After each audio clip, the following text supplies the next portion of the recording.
Your personal brand is your IP. What do you want to do with it?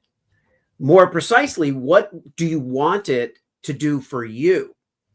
That's what we're talking about today on Sales and Messaging with myself and Nancy Zaire. Nancy, what do you want your IP to do for you?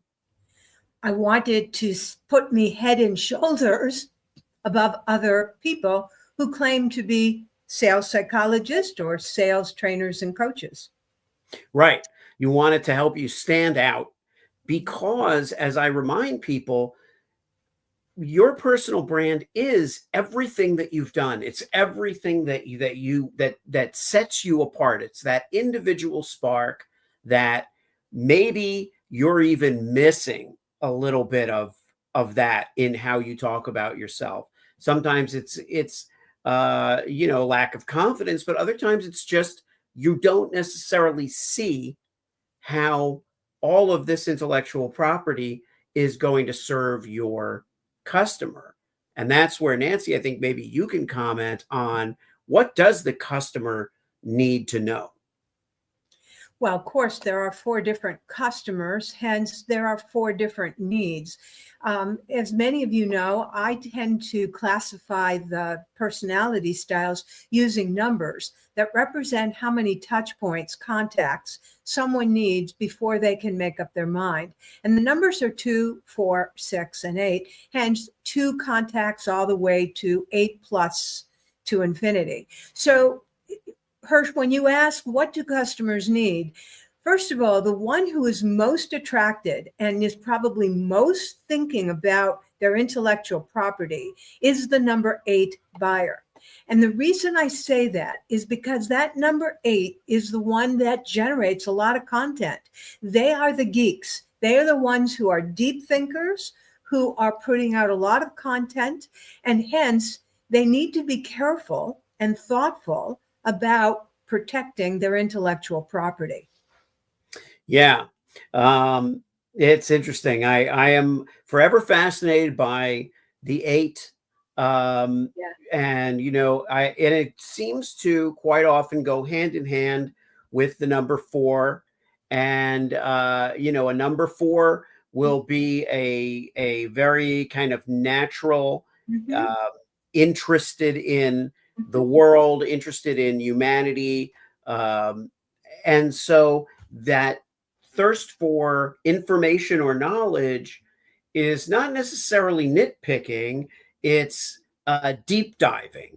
It's kind of, they're going in, if they're going to go all in, they want to go all in on the information. But I'm glad you made the clarification, because 8s are not nitpickers. The actual nitpicker might be a number 6. And why do I say that? Because the 6 is the one that is a stickler for details. And so if they see that the dot is missing above an I, that they notice those sorts of things. And, the rules of writing is you put a dot above the I. So they are more the nitpickers. Your 8 is the deep dive thinker. They are an independent thinker. Hence, that's why they are absorbing and accumulating as much knowledge as they can. And then they have creative minds that can rearrange and sort out and reconfigure that information and create something new. And that, of course, brings to mind that it's not the business that I'm in, but if I were in the home design business, an 8 customer might be a really scary proposition, because they would look at the room, look at the furniture, figure out how they might reconfigure it, all the different ways they could make this room look. And, that may make it hard to make a decision. That may be why there are 8 touch points, why they need to check and recheck. But there's a method to that. I think it helps us to understand, but to talk about the IP, the intellectual property, and why it is useful. Maybe dig into that a little. I'd like to dig into it by talking about AI. AI is here to stay. and it is a tool, although some of us are using it perhaps improperly, but it is a tool.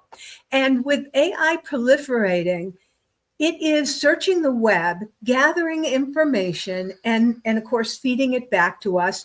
It looks for patterns, and it gets information, however it's programmed to get the information.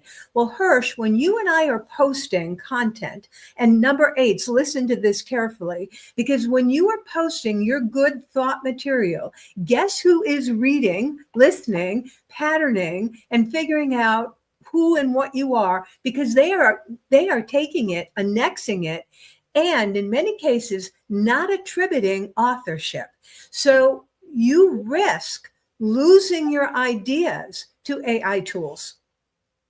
Yeah, very good point, Nancy. And it's interesting that you bring that up, because this is a moment where I'm actually warming to AI. I'm using it more. I'm seeing it in action. But I think some of the dubiousness or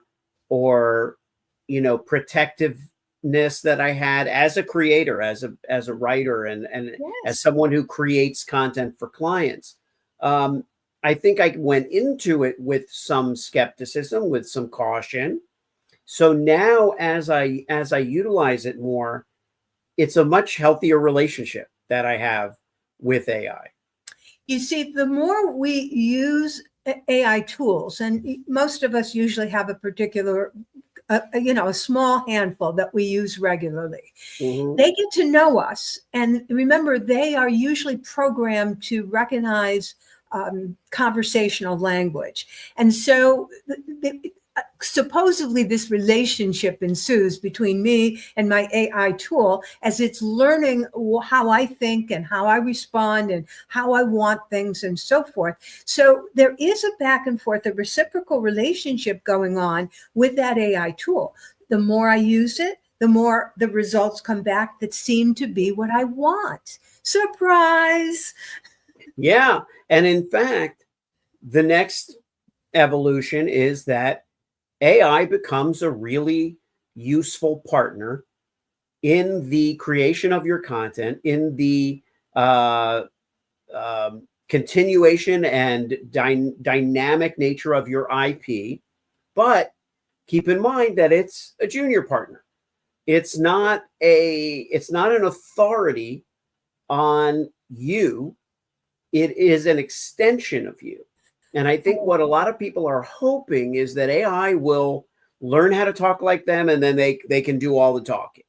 And AI will, ChatGPT will tell you in its various forms, ChatGPT can be wrong. Don't trust it to be the expert on you. You have to be the expert on your personal brand. So the way you might want to think about AI is as an intern.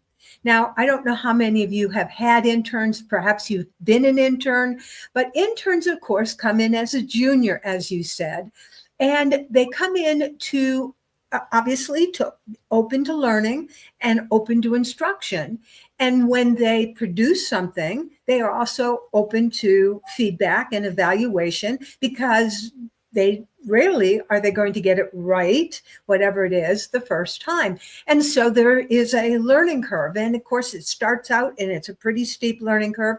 And then you get to a point where, I know a lot of the fundamentals, and now I can operate fairly independently. But every now and again, if you have an intern, you should still check their work, review it, talk with them, because again, they're still in a learning mode. That's what internship is about. Well, our AI tools are interns. Yeah, well said. They are interns. And yes, we should be impressed with their ability to perform. We should be impressed with the kind of congeniality that they function with. They don't sit there and get perturbed at us for our idiosyncrasies, but at the same time, it's a utility. It's there to serve us, and I think that it really does play in very heavily to the concept of IP, of intellectual property. Huge. And then for this reason, the personal brand is dynamic. The personal brand is ever expanding, ever growing, ever evolving, simply because so are we. You know, Frito-Lay doesn't have to evolve its brand psychology or its brand qualities. They change products, they come up with new marketing tactics, they come up with new ideas. That's all beyond the brand. What we need to remember as small business owners, entrepreneurs, solopreneurs, we are creating a brand that changes single every day, while still delivering a high standard of excellence. That is daunting. And of course, I am a solopreneur and I know what you're talking about. I've been in business now just shy of 14 years.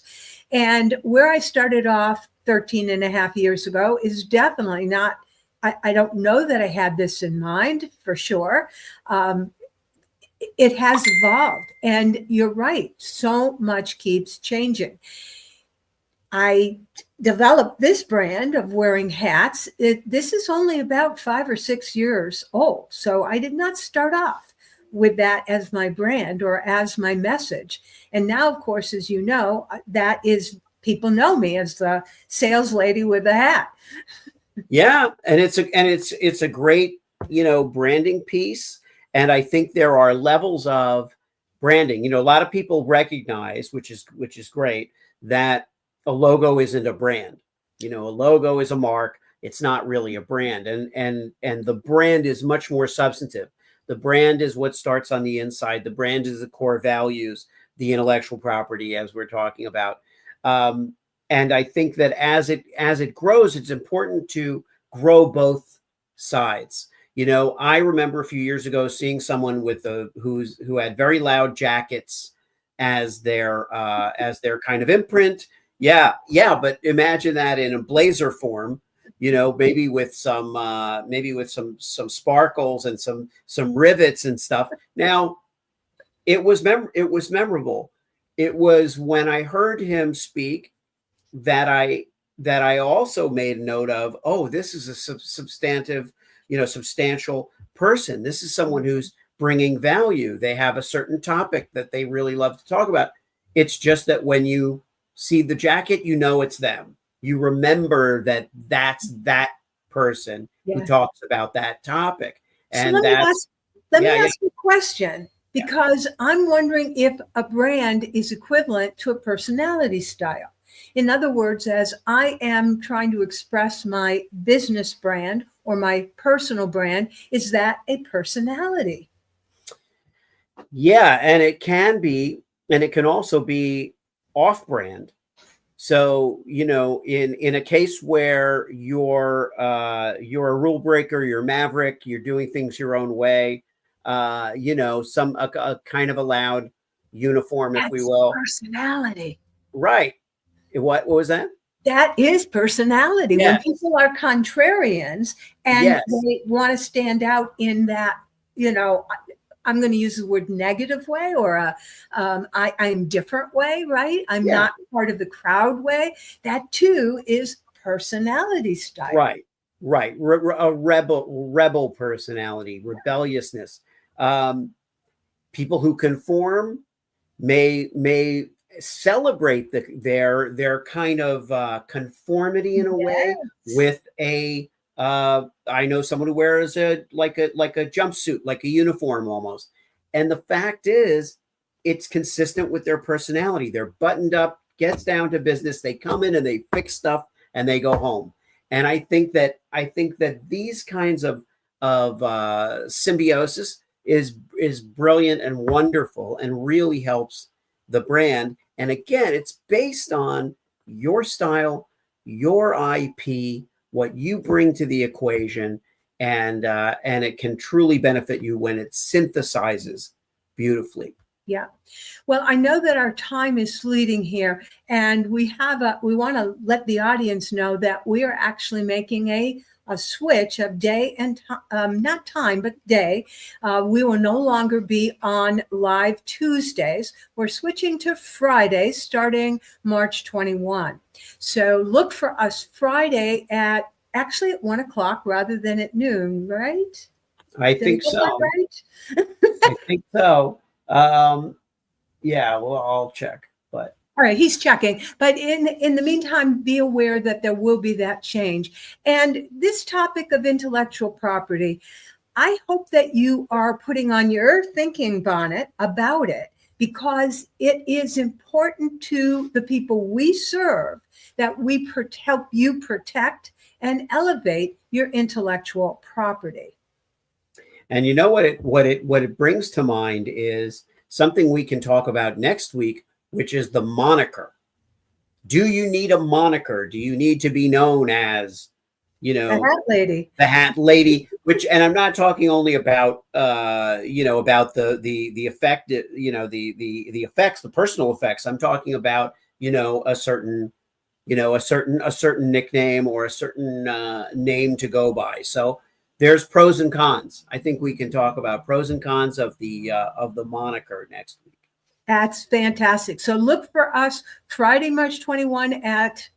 Oh, I actually couldn't find it exactly, but you'll see. You're not going to Eastern go. time. Yeah, you're gonna go by what it says on the actual invite and the promo piece. In We're fact, not. we may actually send out invitations for this event. All We right. could indeed. Okay. Great idea. All right. To your sales success, it's Dr. Nancy Zier, the sales whisperer. And Hirsch Repoon, your personal brand builder, wishing you a wonderful